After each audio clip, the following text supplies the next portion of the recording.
Everyone, তো সেদিন ছিল শিবরাত্রি। সকালে উঠেই খেলাম একটু শরবত, দেন এখানে করছিলাম বাপির জন্য একটু কফি।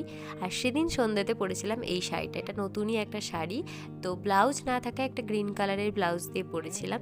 তারপর এখানে রেডি সেডি হয়ে নিয়ে দেন আমি আর দিদি আর আমার আরও কাকু কাকিমা বৌদিরা সবাই মিলে গিয়েছিলাম মন্দিরে। আর যাওয়ার সময় এখানে দেখো এই গাছটাতে এত সুন্দর সজনে ফুল হয়েছে, মানে রাত্রেবেলা এত সুন্দর লাগছিল দেখতে। তারপর হাঁটতে হাঁটতে আস্তে আস্তে ফাইনালি আমরা চলে এলাম মন্দিরে। মন্দিরে ফার্স্ট ঢুকেই আমাদের কাজ ছিল যে সমস্ত ফল দুধ যা পুজোর সমস্ত জিনিসপত্রগুলোকে ঝুড়িতে ভালো করে সাজিয়ে নেওয়া। তো সেটাই আমরা এখানে সবাই মিলে বসে সুন্দর করে সাজিয়ে নিই, দেন দাঁড়িয়ে পড়ি লাইনে।